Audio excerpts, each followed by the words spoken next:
for any occasion.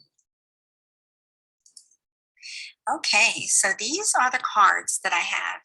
Two different styles of gift card holders that are also greeting cards. I am using my Creative Time products today. I'm using the Holiday Banner Sentiments, the layered banner dies that go with those. Fun snowflake die. Those are a set of different dies. They are sort of a nesting snowflake. And then I have a ho ho ho number 3 die. That's for one of the card sentiments. And I'm using the bird in Lucky Bird. It's a revised set. And another revised set is the fancy gift card holder dies. And that one has an insert that I'm going to die cut twice. And then I'm also using the rectangle frame die layers for the bigger cutout for one of the cards. And so using the mini Misty, and I have stamping that I'm going to do using a cube from My Favorite Things in Extreme Black ink. I die cut the panels that I wanted to use on each of the cards, and I gently stamp the sentiment onto those all at the same time, just so the stamping is finished on that. So for this pocket gift card holder, I'm using die cuts from the snowflake and the sentiment, and I just used dark blue cardstock with white. And so I have this fancy fold, if you will, card that doubles as a gift card holder. So that one is cut and you can find all the dimensions and everything on my page at the Card Maker Success Summit. So you cut it at 4¼ by 8 inches. Then you score it at 2¼ by 7¾ inches. And then you add, just on this short end, you add a little bit of adhesive, maybe a strong adhesive like score tape, just to the outer ends, so that you will eventually fasten this down permanently on one side to make a pocket. So that is all set to go. So I am just showing all the different pieces for each of the cards first. I have some twine here that I decided not to use. It just didn't work, so I'm not using it on the final card. So this is another card that I'm going to use with a die cut gift card holder piece. I die cut that using Gold Shine cardstock. And I'm also going to, well, see, I did die cut 2 of those insert pieces. One is going to be for the outside of this holder, and one will go on the inside. The inside, you can just leave it there to write a note on if you will. If you want to, you could stamp on it. I left it blank. The gift cards that I used in the photos on the demonstrations are just examples. I'm not sponsoring or associated with any of the companies I'm using on the gift cards themselves. They're just a way to show you how the gift cards fit into these. So that is die cut and set aside. For the accents, I'm going to use some stenciling and ink blending. I have a little bird cut out in white. Then I have some layered sentiments. This one is going to go right on top of that background layer in black. I used a very narrow foam tape for the sentiment there. And then you just easily layer that and put it aside and get it ready to put on the final card once we're finished. And then I have Distress ink that I'm going to use. Let's see. The Distress ink is Fired Brick and Tumbled Glass, and I'm using just a regular ink blending brush that also is a makeup brush that I use for crafting. And I just gently shade the edges of the bird. Just gently. I didn't want it to be solid for this. I just wanted it to be more of a lighter color for the bird. I do have a wing there that I cut out from red cardstock. So the wing will just stand out a little bit more than the rest. And just add until you're comfortable with it. I like the way it turned out. Just a little darker on the edges. I have some glue that I'm going to use that is for small areas. It's easy to get in there and fasten tiny pieces like those eyes and the peak and the branch leaves, I just use a point. I think this is my favorite thing, on point uh, glue. I use a tweezer and I use a pickup tool there that it's easy to pick up the small pieces, but I like my fine tweezers too. And then I cut the branch out. So now for the front panel, I wanted to decorate it. For the bird, I wanted some clouds.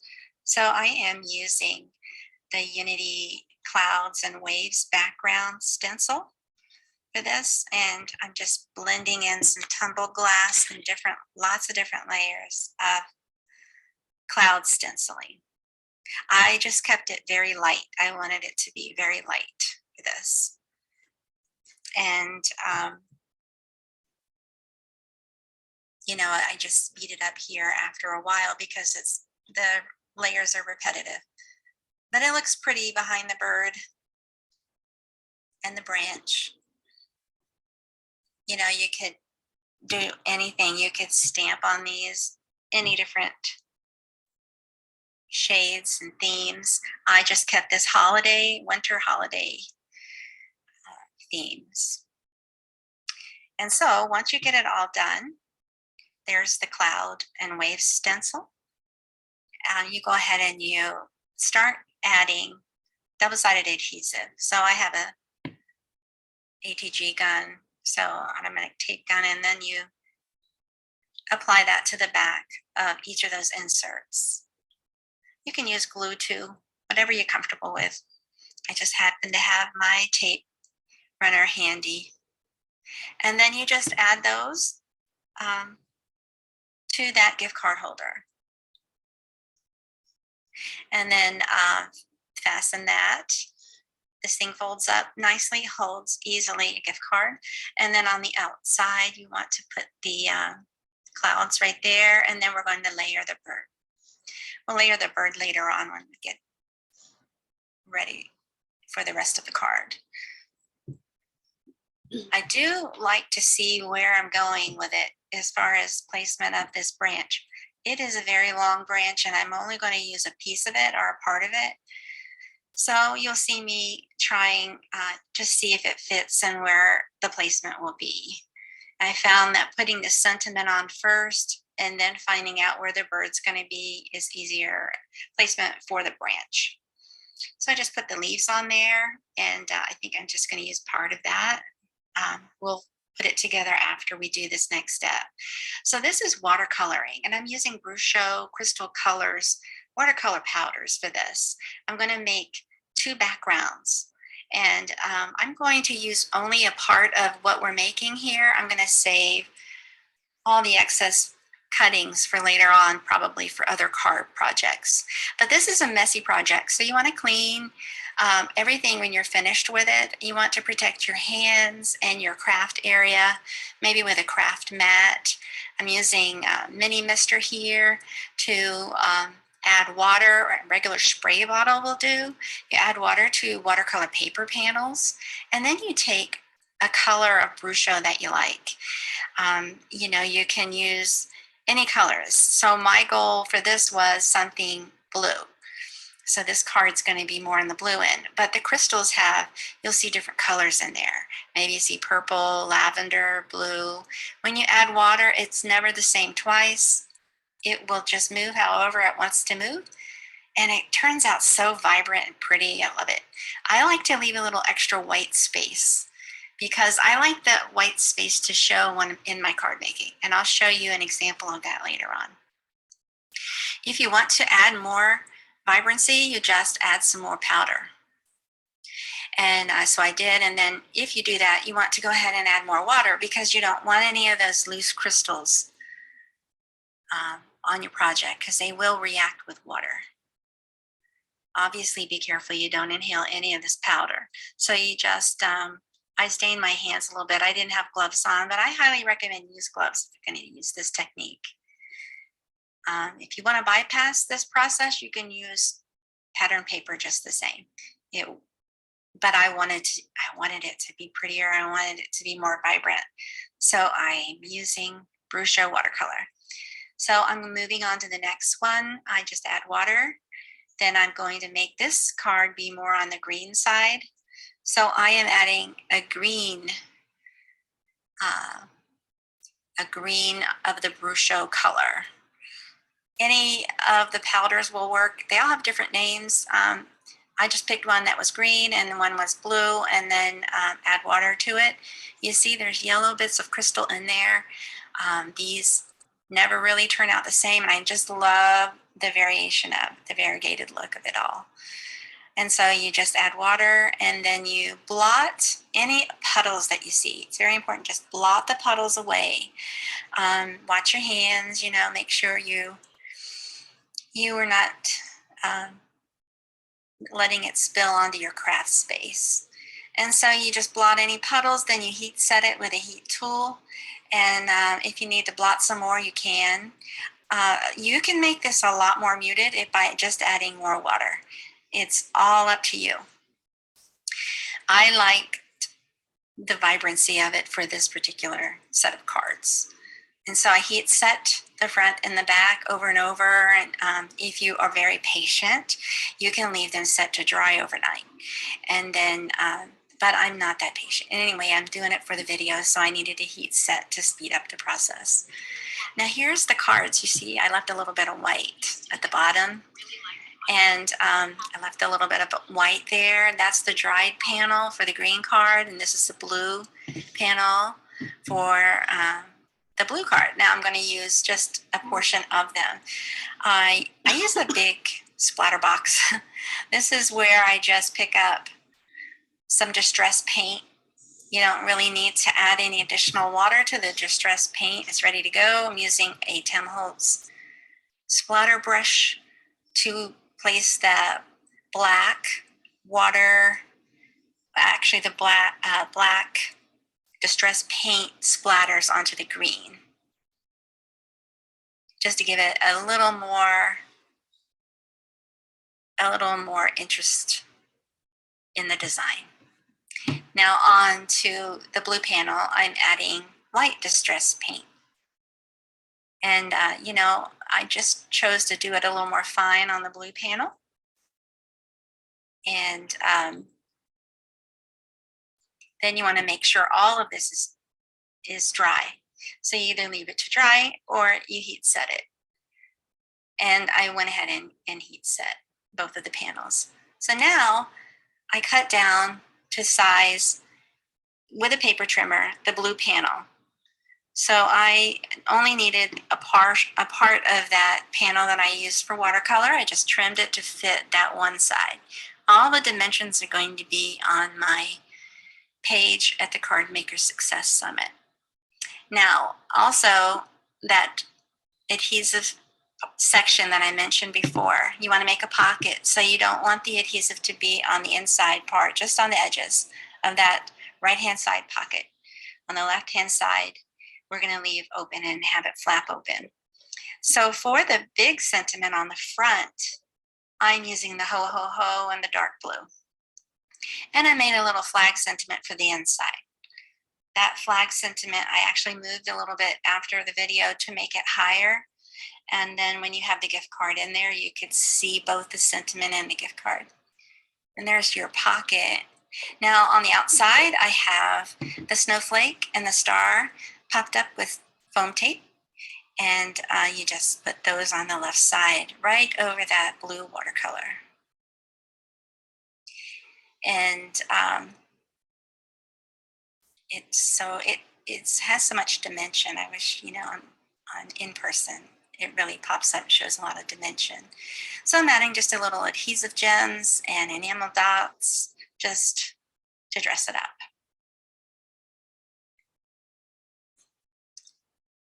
And there you go. So that's the flap there that closes. You can write on the left side or on the middle side if you want to. And there's an example of a gift card. You can just pop right in that pocket. You can send money that way. You can send some cash for people who like to buy their own things.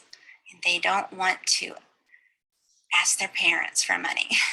So these are great around the holidays and birthdays too. So this is the green panel. I went ahead and die cut that to fit right onto the A2 card front there. This is a regular A2 card, and this panel that is a gift card holder panel, I'm just going to add adhesive on the back side of that. So you want to make sure you don't cover up any places with adhesive that is needed to hold the gift card. So I had to rub away a little bit of that adhesive because I wanted the little sections to hold the gift card not to have adhesive on it. And so there you go. And then you fold it to make sure it fits good before you add it to the card. And it fits nicely, everything good. So then I'm going to put it right onto the card front, where you can still see the watercolor behind it. It's really pretty, really striking, with a little bit of gold on there. And I like it. So we're going to place everything. I'm going to add some more of the adhesive to the back of that branch. And I already have some adhesive I need to put on the banner as well. So it's already popped up on the sentiment side, so I don't want to add 2 layers of adhesive that is foam.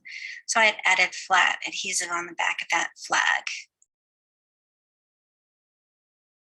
And then I'm going to show the bird and the branch together to make sure that I am placing it correctly. I need to trim that branch. Doesn't it look cute on there? I just love it. So I made this with my mom in mind. She loves cardinals, and well, it doesn't really look exactly like a cardinal, but to me, it's going to be a cardinal.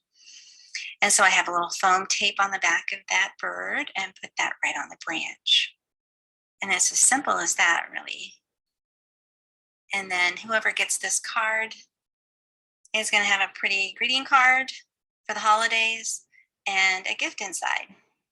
And I tell you, these are always, always well received. It's unexpected how they're presented, so it's great. This is the second one. This is just you don't have to use any dies at all on this unless you want to, but you could fold that card base without any dies.